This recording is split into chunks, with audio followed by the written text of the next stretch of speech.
Hi student, today I will start our next point, Old Stone Age or Paleolithic Age. Homo habilis and Homo erectus, who belong to the Old Stone Age, both made their tools using the percussion technique. This technique involves beating or striking one large pebbles against another to obtain stone flake. Homo habilis and Homo erectus ये दोनों भी old stone age में आते हैं।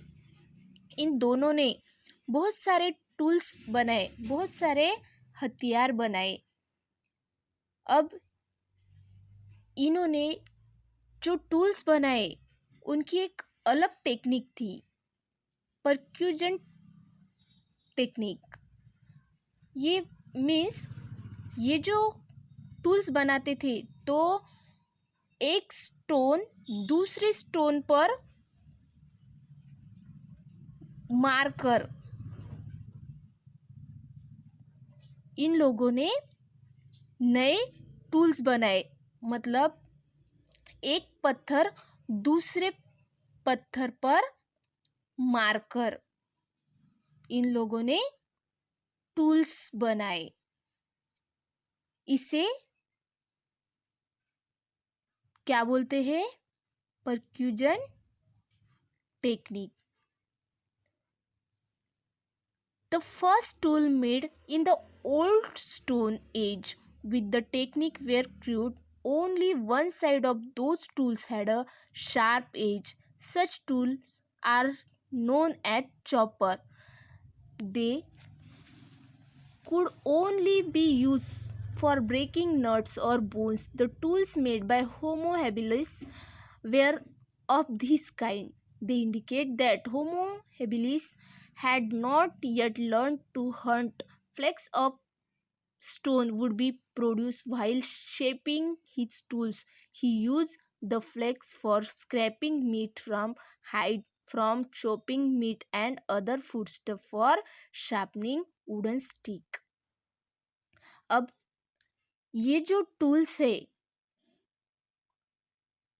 Old stone age में, ये जो tools in लोगों ने बनाए वो कैसे थे बेटा?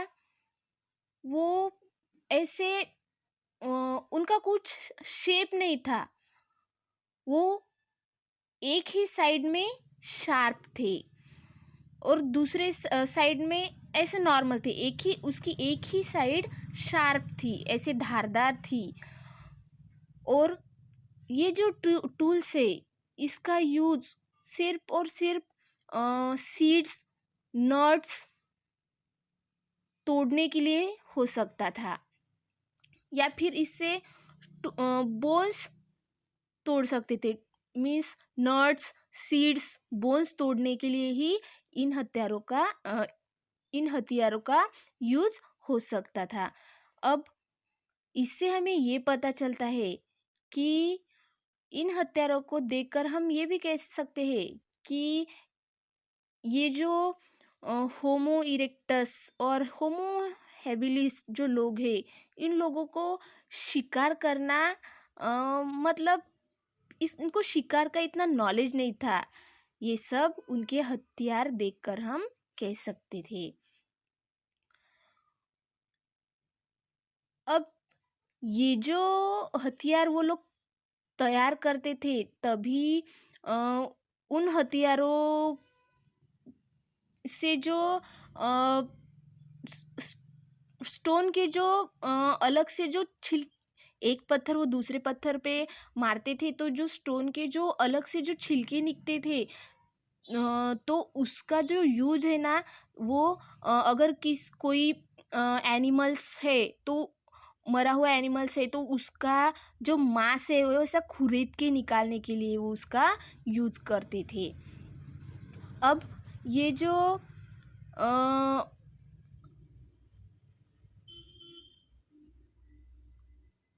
अब ये जो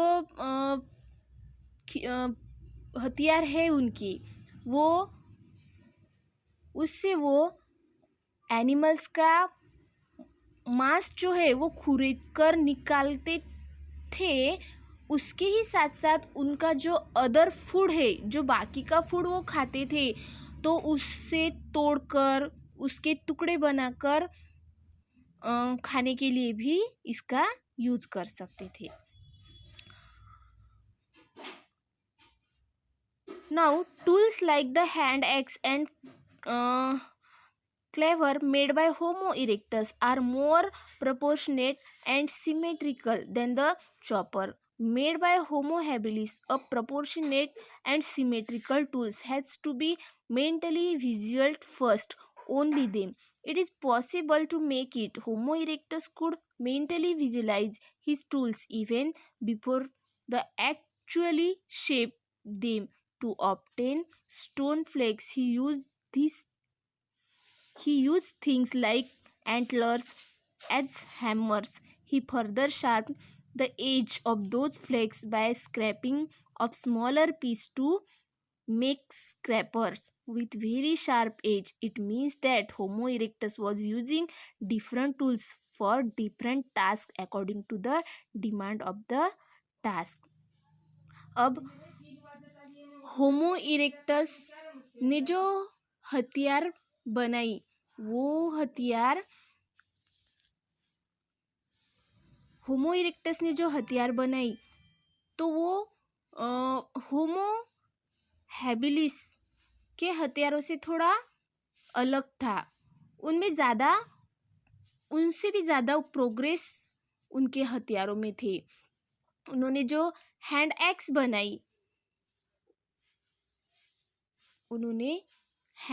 बनाई. अब जब भी कोई भी चीज़ हमें बनानी है तो उसके लिए सबसे पहले हमें मन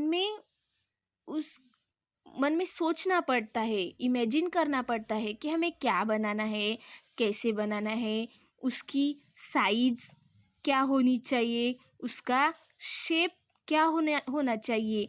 तो ये जो होमो इरेक्टस लोग हैं, इन्होंने हथियार बनाने से पहले अपने मन में वो इमेजिन करते थे और इमेजिन करने के बाद उन्होंने वो हथियार बनाने शुरू कर दिए. अब जो हथियार वो बना रहे थे, उसके लिए उन्हें स्टोन का यूज़ करना पड़ा. स्टोन के जो छोटे छोटे छिलके है, उससे निकालने के लिए वो घन जैसे चीज़ों का उन्होंने यूज़ किया. और जो भी छिलके पत्थर से निकलते थे, उनके जो एज है वो उसे और शार्प बनाते थे और उसे शार्प बनाकर कुछ भी खरीदने के लिए उसका यूज करते थे. मतलब उनको ये हर एक काम के लिए, जो भी काम करना है उसके लिए वो अलग अलग टाइप्स के हथियार यूज करते थे. अब इन्होंने जो टूल्स बनाए, अलग अलग टाइप्स के टूल्स बनाए, तो इस अलग अलग टाइप्स के टूल की वजह से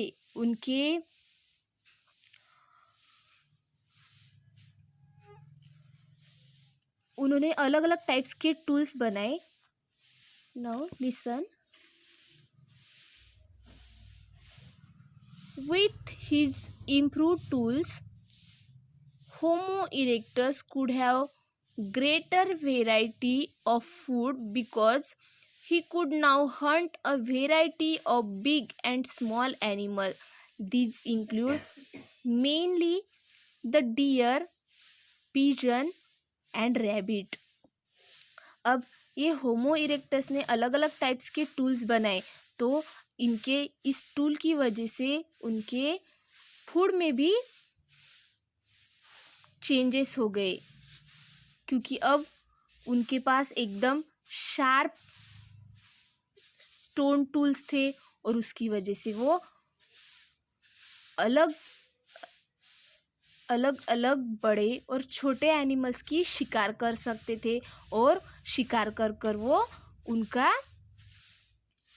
फूड बनाकर खा सकते थे. तो इन टूल्स की वजह से उनके फूड में भी चेंजेस हो गए। अब वो बड़े और छोटे सभी एनिमल्स की शिकार करने लगे, लाइक डियर, बीजन, रैबिट, ऐसे एनिमल्स को वो पकड़कर उसकी शिकार करते थे। अंडरस्टूड बेटा? Now next part I will teach you in next period.